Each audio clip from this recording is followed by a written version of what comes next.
Assalamualaikum everyone. Welcome to my YouTube channel Chemistry by Mishar. In this video we will discuss about nomenclature of organic compound.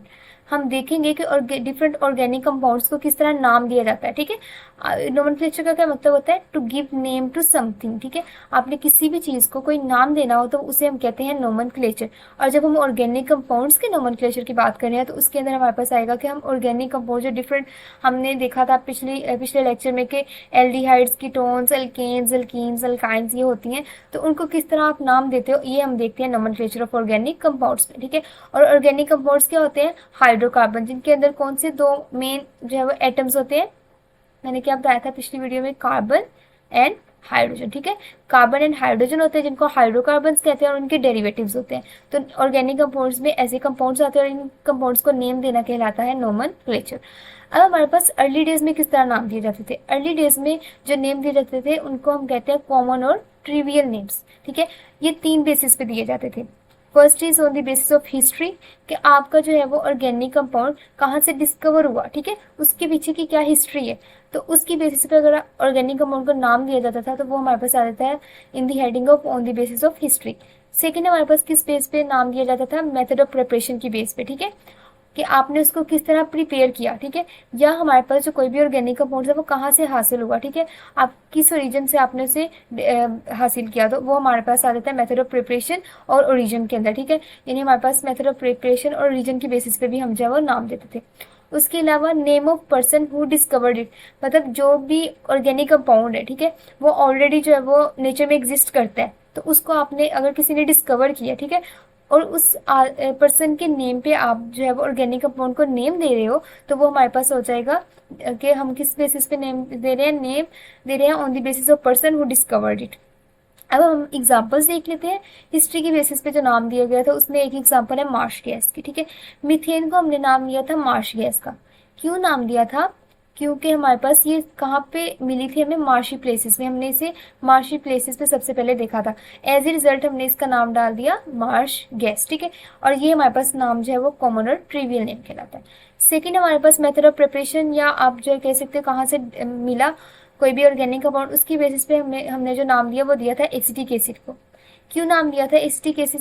Acetic acid हमें हासिल हुआ था vinegar से, और vinegar जो है वो हमारे पास एक वर्ड से ड्राइव हुआ है, लैटिन वर्ड से, जिसको हम कहते हैं एसिटम। तो इस एसिटम वर्ड की वजह से हमारे पास जो ऑर्गेनिक कंपाउंड था उसका नाम हमने क्या रख दिया? Acetic acid. थर्ड पे हमारे पास आ जाता है बारबिट्यूरिक एसिड। बारबिट्यूरिक एसिड को हमने नाम दिया on the basis of Barbara, और बारबरा ने क्या किया था कि हमारे पास इस बारबिट्यूरिक एसिड को डिस्कवर किया था। ठीक है, तो इस वजह से हमने क्या किया कि बारबिट्यूरिक एसिड जो वो ऑर्गेनिक कंपाउंड का नेम रख दिया। अब हम देखते हैं कि ये थे हमारे पास कॉमन और ट्रिवियल नेम्स। ठीक है, जो हमारे पास हिस्ट्री, मेथड ऑफ प्रिपरेशन और name of person who discovered it उसकी बेसिस पे थे। अब हमारे पास जब 5 या more carbon atom containing organic compounds थे ना, उनके लिए भी जो है वो नोमेनक्लेचर था जो अर्ली डेज में यूज किया जाता था। वो हम देखते हैं, जैसे हमारे पास अल्केन्स है। ठीक है, आज के हमारे टॉपिक में हम अल्केन्स को डिस्कस करेंगे। ठीक है, अल्केन्स में क्या था कि अल्केन्स का उन्होंने नेम कैसे दिया कि उन्होंने कहा कि अल्केन का जो हमारे पास एक रूट वर्ड अल्केन में यूज होगा जो कि इसके कार्बन नंबर को इंडिकेट करेगा। अगर कार्बन नंबर 5 है, ठीक है, किसी भी ऑर्गेनिक अल्केन के अंदर, उसको हम कहेंगे पेंटेन। अगर कार्बन नंबर 6 है, 6 कार्बन है, तो उसको कहेंगे हेक्सेन। अगर हमारे पास 4 कार्बन है तो उसको कहेंगे ब्यूटेन, और अगर हमारे पास 7 कार्बन है तो उसको हम कहेंगे हेप्टेन। ठीक है, अब हमारे पास इसका जो रूट वर्ड है ना वो हमारे पास है पेंट।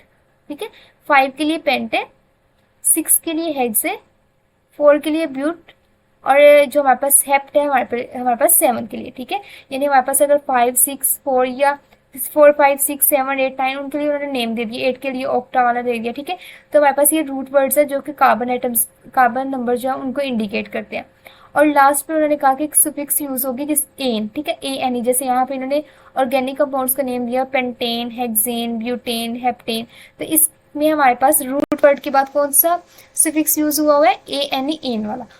अब हमारे पास ये था सिफिक्स और रूट वर्ड, ये दोनों तो होंगे ही होंगे। ठीक है, अब हमारे पास जो वो अगर हमने डिफरेंट आइसोमर्स को इंडिकेट करना है, ठीक है, कि ये बताना है कि ये ब्रांच है कंपाउंड, या हमारे पास ये स्ट्रेट चेन है, या इसमें कितने ब्रांचेस लगे हुए हैं, या हमने भी बताना है कि जो डिफरेंट आइसोमर्स हैं उनको एक दूसरे से डिफ्रेंशिएट करना है, तो उसकी बेसिस पर उन्होंने प्रीफिक्स बताया। ठीक है, प्रीफिक्स क्या है, इसमें हमारे पास क्या आते हैं, एन वर्ड यूज होता है एज ए प्रीफिक्स यूज होता है जब हमारे पास स्ट्रेट चेन हो, मतलब आपने कोई भी एक कंपाउंड पकड़ना है, ठीक है, जैसे 4 कार्बन वाला जिसे ब्यूटेन कहते हैं।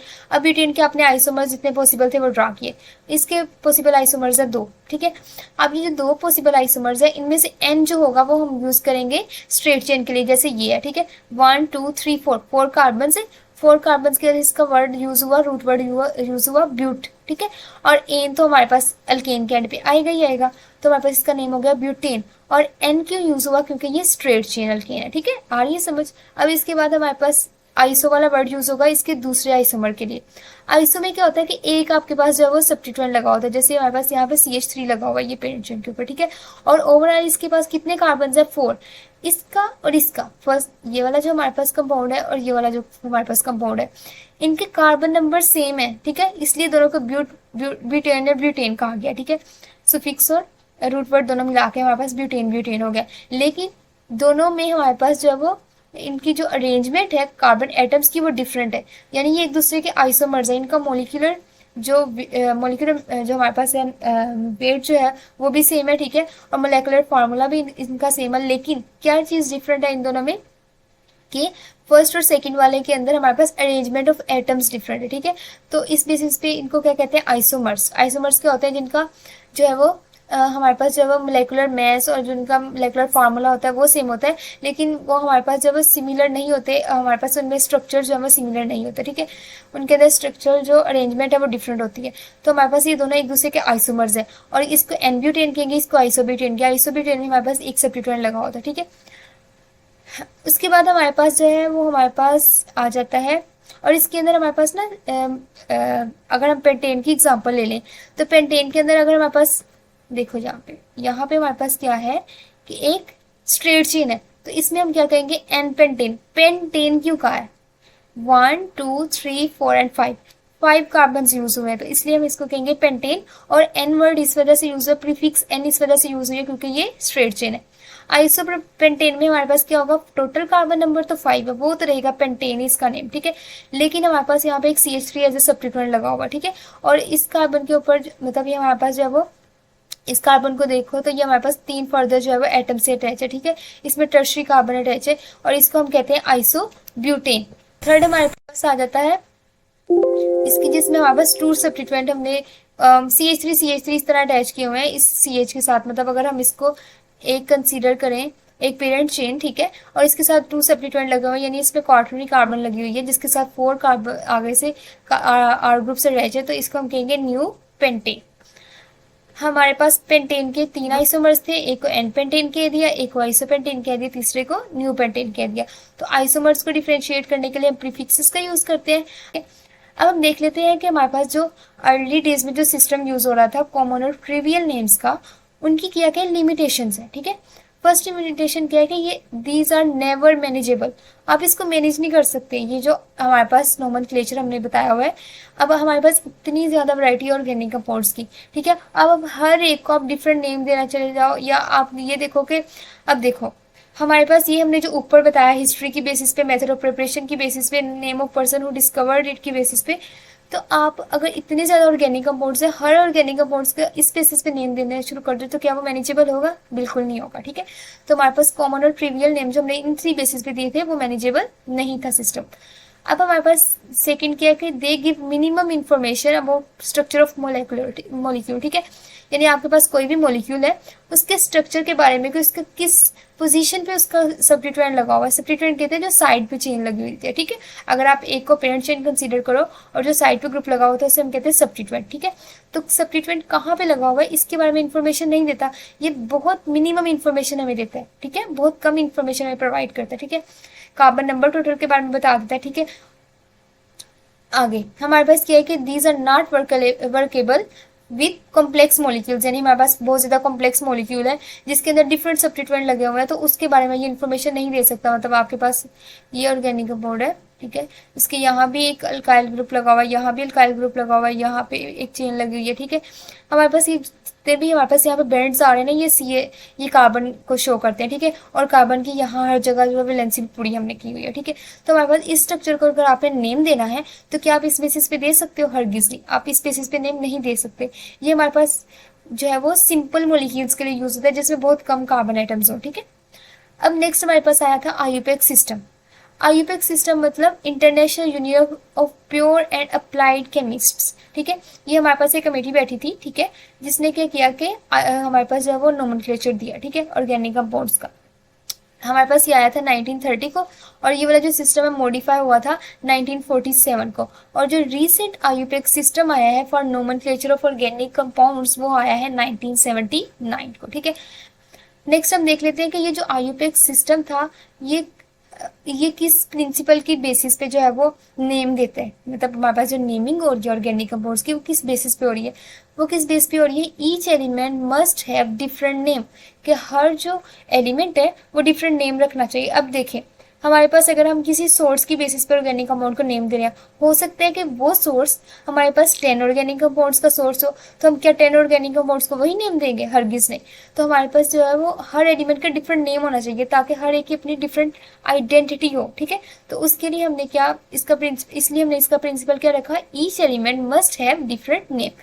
अब हम आज जो हमारा मेन टॉपिक था वो ये था कि हम अल्केन्स को किस तरह नेम देते हैं, ठीक है। ये वीडियो देखने के बाद आप इस काबिल हो जाएंगे कि आपके पास कोई भी अल्केन का मॉलिक्यूल दिया हो तो आप इजीली उसका नेम देख सको, ठीक है। हम देखेंगे कि ब्रांच चेन में हम किस तरह नेम देते हैं, ठीक है। First rule, select the continuous long chain of carbon atoms. क्या इसमें कंडीशन बताई हुई है? कंटिन्यूअस लॉन्ग चेन, आपने सबसे लंबी वाली चेन को जो है वो कंसीडर करना है। सबसे पहले आपने क्या करना है कि कोई भी आपके सामने फार्मूला आ गया लेट्स सपोज, ठीक है, आपने क्या करना है उसके अंदर देखना है कि सबसे लंबी चेन वाली कहाँ से बन रही है। आपने उस मॉलिक्यूल को एक मतलब अगर उसकी चेन्स बन रही है, ठीक है, डिफरेंट, तो आपने देखना है सबसे लंबी चेन कौन सी बन रही है, जैसे ये है, ठीक है। अब इसमें आप देखो अगर आप इसको कंसीडर करो तो ये हमारे पास कितने कार्बन एटम्स की चेन है? 1 2 3 4 5 एंड 6, ये 6 कार्बन नंबर चेन है, ठीक है। तो हमने क्या किया कि इस लॉन्ग चेन को सिलेक्ट कर लिया एज ए पेरेंट चेन, ठीक है।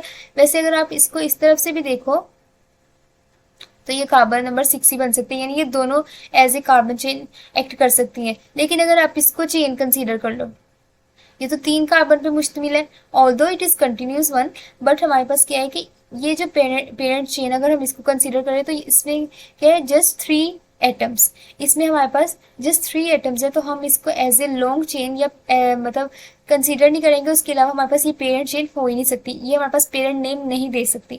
तो हमने फर्स्ट ऑफ ऑल क्या करना है कि हमने एक पेरेंट नेम देने के लिए एक लॉन्गेस्ट चेन जो है वो सिलेक्ट कर लेनी है। फर्स्ट वाली हमने सिलेक्ट कर ली, ठीक है। हम 1 बाय 1 चलेंगे, ठीक है, डायरेक्ट हम नेम पे नहीं जाएंगे। पहले हम देखेंगे कि लॉन्गेस्ट चेन हमने किसको कंसीडर करना है, ठीक है, और लॉन्गेस्ट चेन जो होगी वो हमारा पेरेंट नेम बनाएगी। अब देखें 1 2 3 4 5 एंड 6, अब ये 6 कार्बन एटम्स पे मुश्तमिल एक क्या है? लॉन्ग चेन है, ठीक है, जिसको हम क्या जो हमारे पास क्या हमारे पास जो डिटरमिन करेगी पेरेंट नेम। अब हमारे पास जब हमारे पास 6 मेंबर हो, ठीक है, कार्बन मेंबर जो है वो कंपाउंड हो या कोई भी चेन हो, तो उसका नाम क्या होना चाहिए आपके ख्याल में? जब जैसे मैंने आपको पहले बताया कि यहाँ पे क्या होगा 6 के लिए हेक्सेन, तो हम इसका नाम क्या रखेंगे? इसकी पेरेंट चेन का पेरेंट नेम का नाम क्या रखेंगे? हेक्सेन, ठीक है, ये हमारे पास हो जाएगा हेक्सेन, ये हमारे पास इसका पेरेंट नेम है। अभी हम पेरेंट नेम पे आए, हम आगे देखेंगे कि CH3 को किस तरह इंडिकेट करना है मॉलिक्यूल के नेम के अंदर।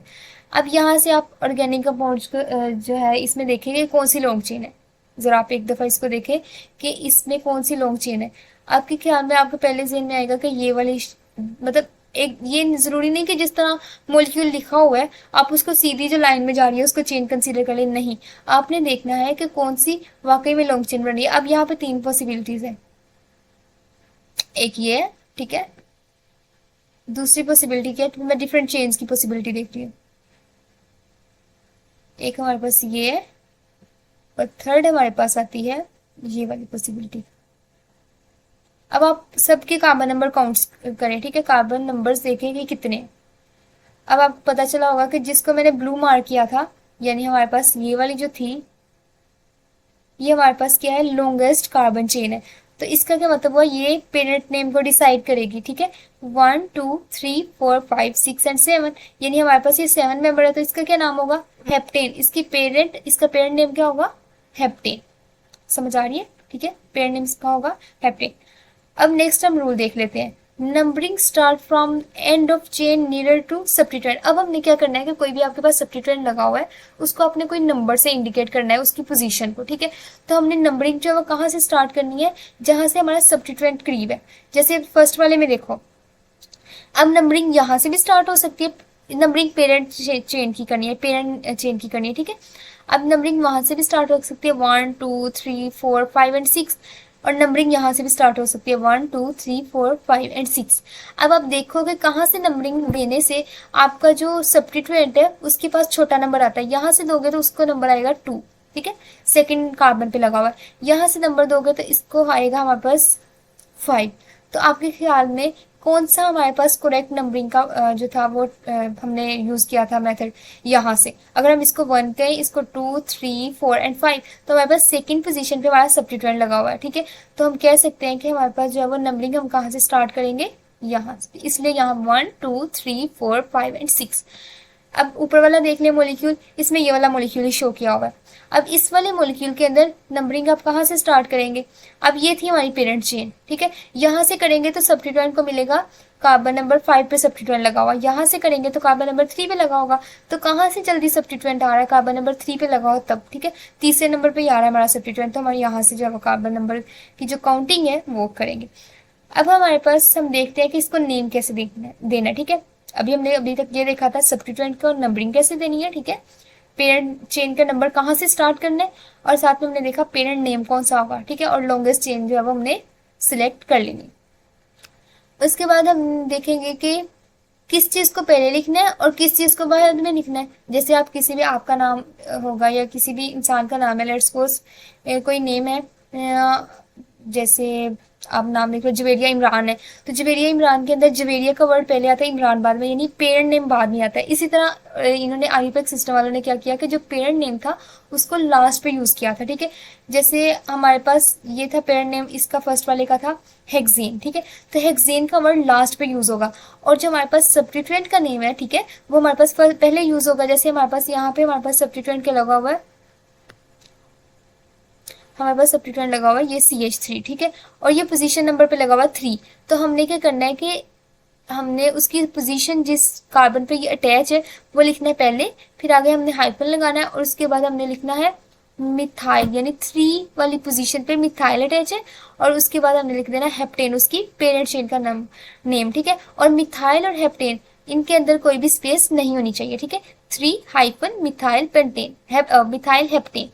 उसके बाद नेक्स्ट वाला हम देखेंगे, नेक्स्ट वाले में हमारे पास जो CH3 ग्रुप है वो अटैच हुआ है कार्बन नंबर 2 पे। तो सबसे पहले हमने क्या बताना है 2। ठीक है, किस कार्बन नंबर पे अटैच है वो नंबर पहले बताना है, 2 हाइफन मिथाइल हेक्सेन। नेक्स्ट हम देखते हैं रूल, फॉर 2 और more substituents give each substituent a number corresponding to its location in long chain. ठीक है, अब देखो कि अगर हमारे पास क्या है कि एक से ज्यादा जो है सब्स्टिट्यूएंट अटैच है, ठीक है, या 2 से ज्यादा, या हमारे पास जो है वो मोर देन 1 जो है अटैच है। ठीक है, तो हमने क्या करना है कि जो लॉन्गेस्ट चेन है, पहले सबसे पहले अब क्या रूल होता है कि लॉन्गेस्ट चेन जो है सिलेक्ट कर लेंगे। ठीक है, लॉन्गेस्ट चेन आपने सिलेक्ट कर ली, उसके बाद आपने हर एक को जो है नेम देना शुरू कर देना है, 1 2 3 4 5 एंड 6 ये आपने दिया। अब देखें किस साइड से सब्स्टिट्यूएंट पहले आ रहा है। अगर हम यहाँ से नंबरिंग स्टार्ट करें तो कार्बन नंबर 2 पे सब्स्टिट्यूएंट आ रहा है, अगर हम यहाँ से नंबरिंग स्टार्ट करें तो कार्बन नंबर 4 पे सब्स्टिट्यूएंट आ रहा है। तो कहाँ से आप नंबरिंग स्टार्ट करोगे, इस वाली साइड से। ठीक है, यानी आप लेफ्ट साइड से नंबरिंग जो है स्टार्ट करोगे, CH3 CH2 CH2 CH2 CH3, इस तरह जो है वो हमारे पास 6 कार्बन बन रहे हैं, यानी इसका जो पेरेंट नेम है वो क्या होगा, हेक्सेन। ठीक है, और हमारे पास जो है वो इसका जो है हम नाम देंगे वो किस बेसिस पे देंगे। अब देखें हमारे पास नाम दिया हुआ है 4 इथाइल 2 मिथाइल। अब आपके जहन में एक क्वेश्चन आता होगा कि 2 मिथाइल पहले क्यों नहीं लिखा, 2 मिथाइल और 4 इथाइल पे ऐसे क्यों नहीं लिखा, ये क्यों लिखा कि 4 मिथाइल और 4 इथाइल और 2 मिथाइल, ये इस बेसिस पे कि इथाइल का वर्ड स्टार्ट होता है ई से। ठीक है, इथाइल का वर्ड स्टार्ट होता है ई, और इंग्लिश अल्फाबेट में ई पहले आता है एम से, मिथाइल का स्टार्ट होता है एम से और इथाइल का स्टार्ट होता है ई से।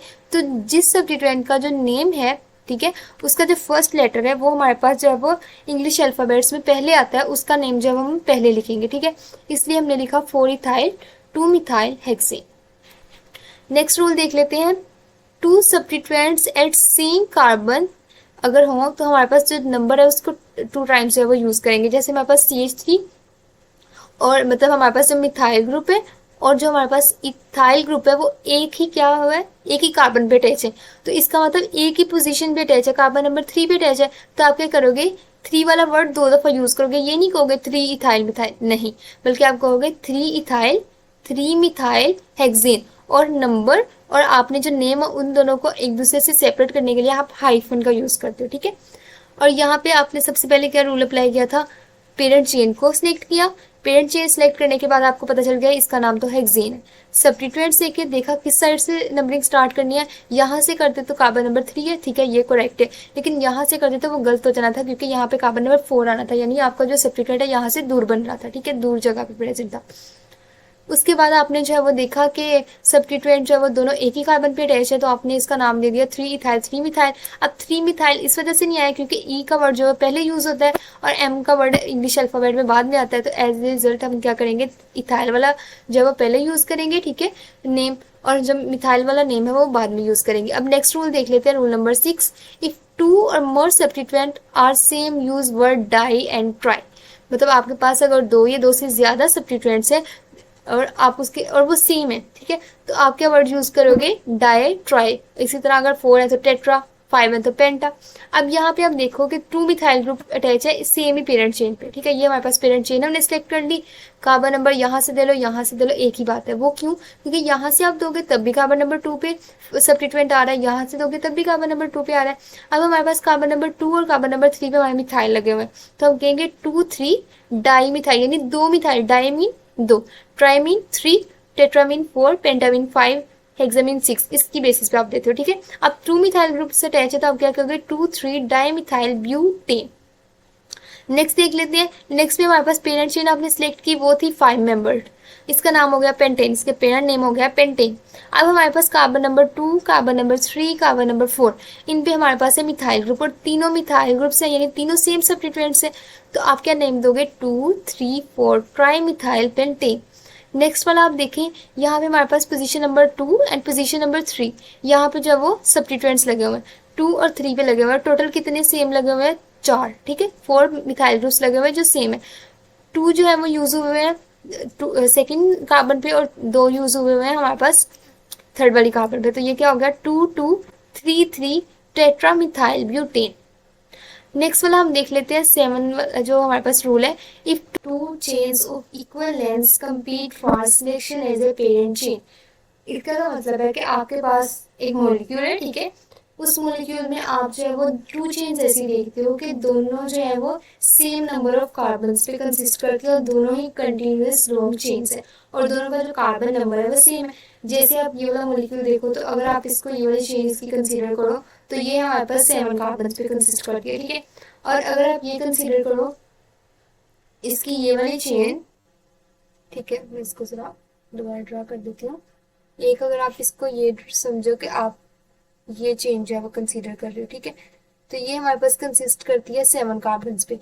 और अगर आपको आप ये देखो कि जिस तरह इसकी नंबरिंग दी हुई है इस कार्बन की 1 2 3 4 5 6 7, इसमें भी 7 बन रही है। अब दोनों ही तो 7 नंबर 7 कार्बन नंबर जो है वो चेंज है और दोनों ही एज ए पेरेंट नेम जो है वो आपके ख्याल से होनी चाहिए, ठीक है, लेकिन अगले रूल में वो क्या बता रहा है हमें कि हमारे पास एक ऐसी चेन पेरेंट चेन के तौर पे एक्ट करेगी जिसके साथ ज्यादा नंबर ऑफ सब्स्टिट्यूएंट्स अटैच हो। अगर आप ये वाली कंसीडर कर लेते तो उसके साथ कितने सब्स्टिट्यूएंट अटैच है, एक, देखिए एक ग्रुप जो मतलब हमारे पास ये वाला आइसो जो हमारे पास प्रोपेन है उसका ग्रुप अटैच हुआ होगा, ठीक है, आइसोप्रोपेन जो है ये हमारे पास एक ग्रुप है, ठीक है, आइसोप्रोपाइल वाला ग्रुप जो है वो अटैच हुआ हुआ है इस कार्बन के थ्रू, एक ही ग्रुप अटैच है यानी एक सब्स्टिट्यूएंट है। लेकिन अगर आप ये कंसीडर करो कि आपके पास ये चेन है ये वाली, ठीक है, आपके पास ये चेन है, ठीक है, अगर आप ये चेन कंसीडर करो तो इसके अकॉर्डिंग कितने सब्स्टिट्यूएंट है 1 एंड 2, यानी आपके पास कितने सब्स्टिट्यूएंट्स आ रहे हैं 2, और पहले वाले केस पे कितने थे 1, तो आप किसको पेरेंट चेन कंसीडर करोगे जिसपे ज्यादा नंबर ऑफ सब्स्टिट्यूएंट्स लगे हुए हैं। नेक्स्ट हम देख लेते हैं point, if branching starts from equal distances from both sides, यानी हमारे पास आप जब ब्रांचिंग देख रहे हो एक मॉलिक्यूल है, ठीक है, उसके अंदर आप देख रहे हो कि जो फर्स्ट सब्स्टिट्यूएंट आ रहा है ना, मतलब फर्स्ट जो ब्रांचिंग क्रिएट कर रहा है सब्स्टिट्यूएंट, ये वाला सब्स्टिट्यूएंट, जैसे यहाँ पे CH3 और CH3 दोनों जो है वो अगर हम इधर से काउंट करें तो ये भी कार्बन नंबर 2 पे आ रहा है, अगर इधर से काउंट करेंगे तो ये वाला सब्स्टिट्यूएंट भी कार्बन नंबर 2 पे आ रहा है। यानी हमारे पास दोनों साइड्स पे जो ब्रांचिंग है वो उसका जो स्टार्ट है वो एक ही नंबर से स्टार्ट होगा। ठीक है, यहाँ से अगर करें तो 1 2 3 4 5, तो यहाँ से कार्बन 6, यहाँ से कार्बन नंबर 2 पे लगा हुआ है, यहाँ से भी कार्बन नंबर 2 पे लगा हुआ है। फिर हम क्या करेंगे कि हम कहेंगे कि ये फर्स्ट जो है वो हम फर्स्ट ब्रांच से ये दोनों जो है वो सेम है, दोनों साइड से मोलिक्यूल क्या है, सेम है। तो हमारे जेहन में आएगा कि यहाँ से कर ले, यहाँ से कर ले, एक ही बात है। लेकिन नहीं, आपने देखना है कि फर्स्ट पॉइंट ऑफ डिफरेंस क्या है। यानी हमारे पास अभी हमारे पास सिमिलैरिटी चल रही है दोनों तरफ। ठीक है, आपने इतना यहाँ से मोलिक्यूल देखा और इतना मोलिक्यूल आपने देखा यहाँ से, तो दोनों तरफ सिमिलैरिटी है। ठीक है, दोनों तरफ कोई भी डिफरेंस नहीं आ रहा। लेकिन अगर अब अगली कार्बन पे जाएंगे तो आपको पता चलेगा अगर यहाँ से स्टार्ट करें तो कार्बन नंबर 3 पे एक नया सब्स्टिट्यूएंट आ जाता है। लेकिन अगर यहाँ से स्टार्ट करें तो कार्बन नंबर 3 पे नहीं आता, बल्कि कार्बन नंबर 4 पे आता है। तो कहाँ पे नेक्स्ट ब्रांच चल रही है, कहाँ से फर्स्ट पॉइंट ऑफ डिफरेंस जो है वो लोअर नंबर पे है हमारे पास इस वाली साइड। ठीक है, इस पे कार्बन नंबर 3 पे हमारे पास जब डिफरेंस आ रहा है, यहाँ पे कार्बन नंबर 3 पे कुछ, अगर यहाँ से स्टार्ट करें तो कार्बन नंबर 3 पे कुछ नहीं लगा हुआ, कार्बन नंबर 4 पे लगा हुआ है। तो हम कह सकते हैं कि फर्स्ट पॉइंट ऑफ डिफरेंस जो है उसको हम क्या कहेंगे, लोअर नंबर देंगे। ठीक है, तो इसका क्या नाम हुआ, ये हमारे पास चेन थी, हेक्सेन इसका पेयर नेम हुआ। ठीक है, अब हमारा हेक्सेन इसका पेयर नेम हो गया। अब हमने नंबरिंग स्टार्ट की यहाँ से, तो हमारे पास 2 3 4 तीनों मिथाइल है 2 3 और 5 पोजीशन पे, और तीनों ही मिथाइल है, तीनों सेम ही सब्स्टिट्यूएंट्स लगे हैं। तो यूज किया हुआ वर्ड ट्राई वाला। ठीक है, ट्राइफिक्स यूज होगी 2 3 5 ट्राई मिथाइल हेक्सेन। अब हम चाहिए कि हमारे आज के रूल्स थे नोमेनक्लेचर के बारे में। ठीक है, नेक्स्ट हम डिस्कस करेंगे एल्कीन्स के नोमेनक्लेचर के बारे में, एल्काइन्स के नोमेनक्लेचर के बारे में। हम उसके बाद हम साइक्लो कंपाउंड्स भी स्टार्ट करेंगे। ठीक है, thank you for watching my video. Allah Hafiz.